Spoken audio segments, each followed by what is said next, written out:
Hi there, I'm Suranga from Englishman and today it is total immersion. Total immersion වලදී ඔබ මුළුමනින්ම ඉංග්‍රීසි භාෂාවේ ගිලෙනවා. ඉතින් මුළුමනින්ම ඉංග්‍රීසි අහනකොට තමයි ඒව රෙජිස්ටර් වෙලා ඉංග්‍රීසි හොඳින් පුළුවන් වෙන්නේ කතා කරන්න නැත්නම් හැම දෙයකම. ඉතින් මේ කතන්දරවල අරමුණ ඒකයි. මම හිතන්නේ මේක 165 වෙනි වගේ කතන්දරය මම ඉදිරිපත් කරන. එහෙනම් අපි යන් කතන්දරේට මේක සෙන් කතාවක්. අපේ ජීවිතේට යමක් මේකෙන් ලබා ගන්න පුළුවන්. එහෙනම් අපි යනවා සෙන් කතාවට. right. Once upon a time in a Zen temple there was a Zen monk. That monk was really wise and really intelligent, and he lived there for a long period of time. And then he was really known for his calmness. He cannot be aroused. He cannot be troubled by others. Usually that is how Zen masters are. And there was a samurai. Samurai is a type of a fighter. Samurai, you have heard of samurai. I think I have done good number of videos talking about samurai. I'm not going to explain what samurai is. And there was a very proud and very strong samurai. The fighter was really strong. Fighter was really proud. And he was really known for arousing and say troubling other people in a fight, in a battle or whatever.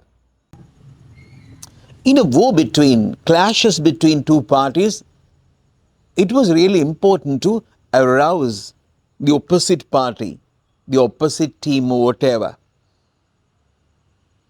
So then if I somehow manage to arouse the other party, so then they become really frustrated and they become really mad and they start fighting. And that is the very important moment to attack them. If you are really upset, if you are really frustrated, if you become really mad, so we can attack you. For that particular thing, that particular samurai that I have told you, he was really skillful. He was really known for that particular thing. Somehow he could, doing different things, he can arouse the opposite party in a war, in a clash. And then they make the first move and then they attack.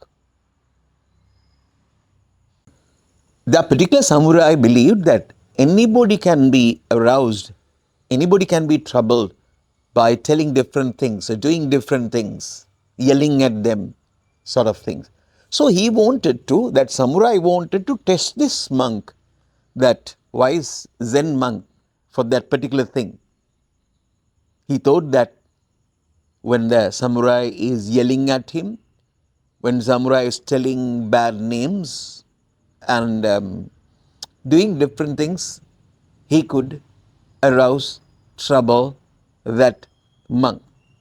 So he walked into that particular temple, and the wise Zen master lived there, and he sat in front of that wise master, that is wise Zen master. And he went there with a purpose. He wanted to arouse the Zen master. And then what he did was, he wanted to test him, as I have told you. And then what he did was, the monk was really calm, in a very calm position. He was there. And then the guy, that samurai, stood in front of him. Stood means standing. Stood in front of him and yelled at him. Yelled at him. And also he said, "Hey monk, you're fake." That means you are telling lies. You're fake. You're a coward in disguise. We basically say blessings in disguise. In disguise mean you cannot see, we are acting, or we don't show you who we are. Maybe I'm really a bad man. but I don't show you that I'm bad. So I'm in disguise. Disguise. When thieves, when they come to places to your house to rob you, they come in disguise so that we cannot recognize them, because wearing different things, things like that. We cannot recognize them because they maybe they have colored their faces, or sort of doing different things so that we cannot recognize them in disguise. So the samurai said, "Hey, you are a coward." Coward means who is coward? Coward is a person when you say something, when you do. If you say something, if somebody says, "Oh, sir, you," that is a coward. Okay, coward. You understand what coward is? Coward is actually I'm a coward person cannot resist things. For example, somebody comes to hit him, yeah, he would obey, and he would not resist. He would not, react. He would say, "Are you sir? So that is a coward. So then samurai said, "Hey, Mang, you are a coward. You are a coward in disguise." Why coward in disguise? Other people cannot see that he is a coward. You know that. And different things. He called him names. Call him names means, so when calling him names is, we give people different names. Ado, Andura, Rilava, things like that. Calling him name. Ura, Gontadia, calling him names. Oh, Badajaria, when we say to people, yeah, calling him names, yeah, different names, yeah. Calling him names. That he did. He tried this and that for few hours. The samurai tried level best to arouse, trouble the monk. The monk was really serene and really calm, and he continued doing what he was doing, meditation, whatever. And then samurai was puzzled to see that. How can that be? And then finally, he tried a different way. He mocked his appearance. Mocked his appearance means appearance is, now you can see my appearance, how I am, what I am wearing, and things like that. He called his names, as I have told you, and say mocked his appearance. That is, mocked his appearance means appearance means things like that. What he's wearing, and nature of his face and sort of the body structure, whatever it is, things like that. So it was really difficult for the samurai to arouse him, trouble him. He was not troubled. He was there, calm. Who was there? The priest was there. Zen monk was there, calm, silent, and unaffected. Unaffected means not affected. Nothing happened to him. And he was really calm. So it was really difficult to the samurai, the proud, foolish samurai. Finally, at the end, he asked a question. "Hey, monk, are you deaf for something? Are you deaf? Are you deaf for something means, are you deaf? Can't you hear? Amidst of all these insulting, I insulted you, I called you names and everything, but you are not affected. Why is that? Are you deaf or something?" he asked.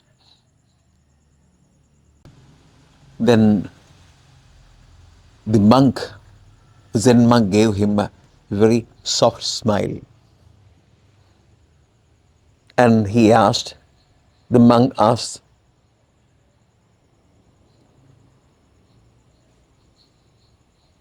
shall I ask you something? Sure. The monk asked him, shall I ask you something? Gentleman, samurai guy said, yes. Yes, gentlemen, if you give a gift to someone, if you give a gift, you know what gift is, gift to someone, and if he does not accept it, he says, no, I don't want. If he does not accept it, who does the gift belong to? Who does the gift belong to? Whose gift is it? It is your gift. It is for you. That means you are going to give somebody a gift for birthday or whatever it is. Yeah, for birthday gift or whatever. You are going to give somebody a gift and he does not accept it. Who does the gift belong to? Whose gift is it? It is the giver's gift. It is your gift. The samurai was speechless.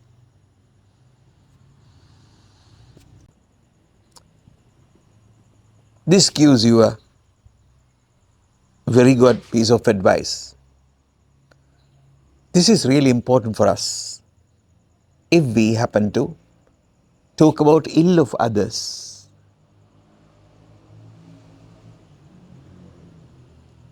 even when we do that, they don't think about that, they don't get aroused and they are not troubled, then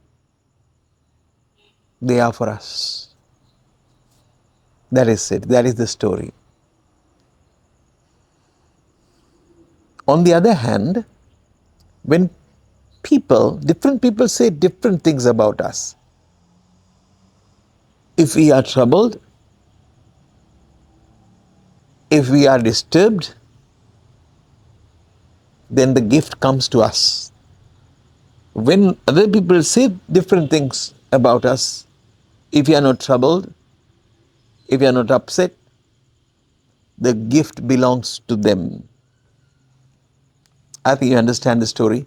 So therefore, if you like stories like this, give us a like, subscribe, and share the video, and comment in a way. Press the bell icon and press notification so that you will receive my videos when I upload them. Okay, I'm going to wind up this session. Bye.